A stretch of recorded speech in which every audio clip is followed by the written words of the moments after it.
articulaciones radiocubitales. Son dos, la superior y la inferior, que son diartrosis, y dentro de las diartrosis son del género de las trocoides.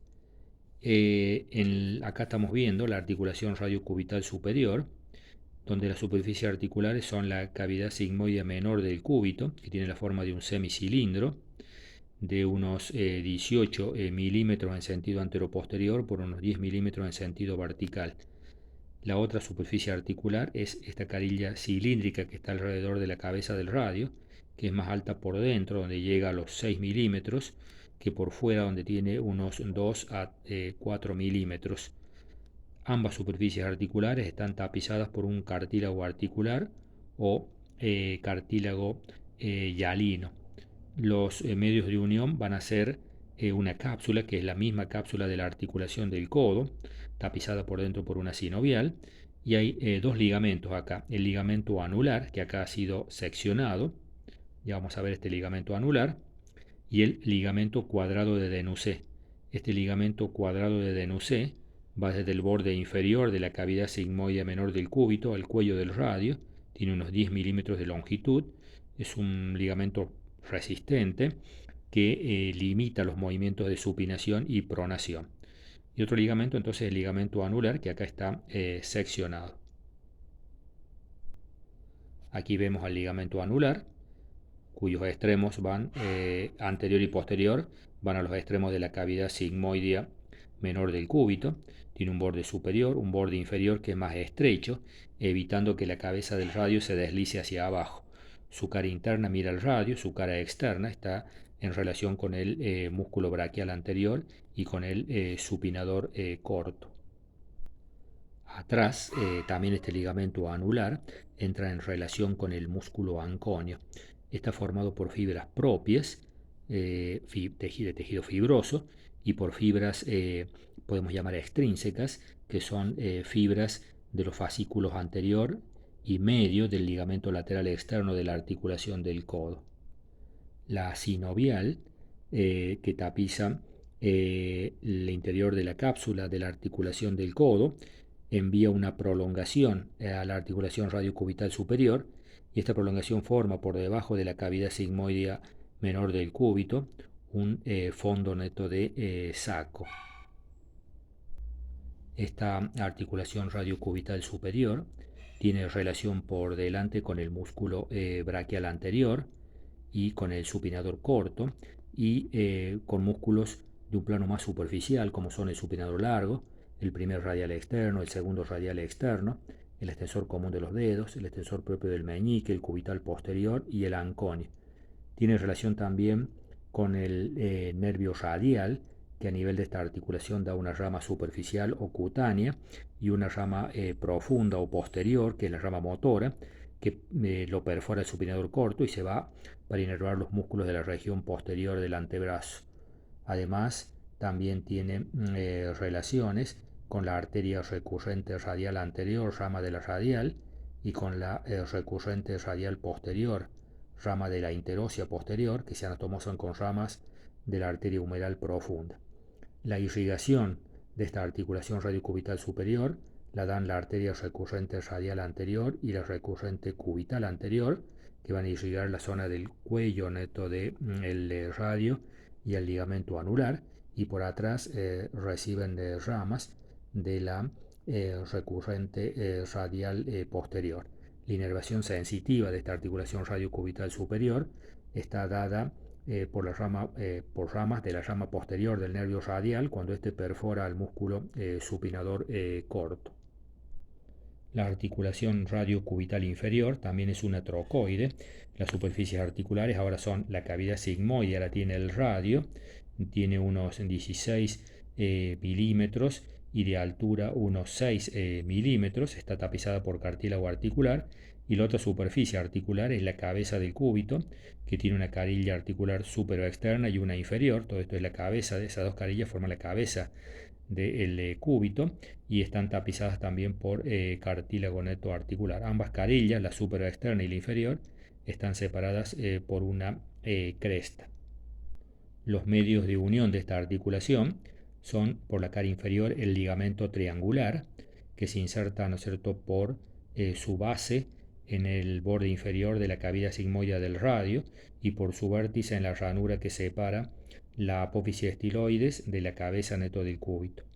Por su cara inferior este ligamento triangular, que es un ligamento potente que va a unir a los dos huesos, al radio y el cúbito, o sea, la cavidad sigmoide de la cabeza del cúbito.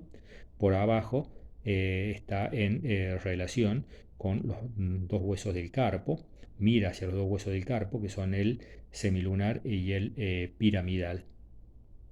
Esta articulación tiene una cápsula que se confunde con la cápsula de la articulación radiocarpiana o articulación de la muñeca, la cápsula de la articulación de la muñeca, y está reforzada esa cápsula por dos ligamentos llamados radio cubital anterior y radio cubital posterior, que van de la cavidad sigmoide del radio a la cabeza del cúbito y a la apófisis estiloides.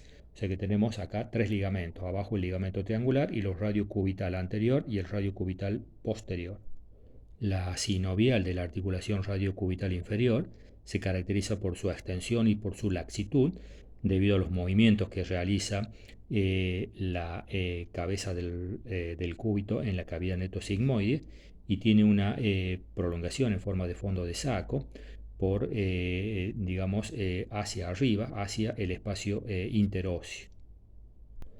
A veces la sinovial de la articulación radiocubital superior se comunica con la sinovial de la articulación de la muñeca por un orificio que está a nivel del ligamento triangular. Esta articulación tiene relación por delante con el pronador cuadrado, con el músculo cubital anterior, con el paquete vasculonervioso cubital y con los tendones de los músculos flexores. Por detrás, esta articulación radiocubital inferior está en relación con el músculo cubital posterior, el extensor propio del meñique, con el ligamento anular posterior del carpo y con la rama dorsal del nervio cubital. La irrigación de esta arteria radiocubital inferior la dan las arterias interóseas anterior y posterior y la anastomosis de las arterias transversas, ramas de la cubital y de la radial. Y la inervación sensitiva está dada por el nervio interóseo, rama del nervio mediano, por delante y por atrás por la rama posterior del nervio radial. Aquí vemos la articulación radiocubital superior e inferior, que realiza movimientos de rotación llamados de supinación y pronación alrededor de un eje que va o que pasa por la parte media de la cabeza arriba y abajo pasa por la apófisis estiloides del cúbito. En un estado de reposo del miembro neto superior, la cara palmar mira hacia adentro y el pulgar neto hacia y el pulgar hacia adelante. En la pronación, la cara neto palmar mira hacia atrás y en la supinación hacia delante. La pronación y la supinación, como dijimos, es un movimiento de rotación donde el radio gira alrededor del cúbito. Aquí vemos a la membrana interósea que va desde el borde interno del radio al borde externo del cúbito y que hacia abajo va a llegar hasta la articulación radiocubital inferior y arriba va a quedar a unos 2 centímetros por debajo de la tuberosidad bicipital del radio. Su borde superior, ahí vemos cómo va a estar atravesada por la arteria interósea posterior que se va hacia la cara posterior del antebrazo, y esta membrana interósea que une el radio con el cúbito va a prestar inserción a músculos de la región anterior y posterior del antebrazo. Además, tiene orificios para el paso neto de pequeñas netoarterias. Está formado en sus 2/3 superiores neto por fibras que tienen una dirección oblicua que van desde arriba hacia abajo y de fuera hacia adentro.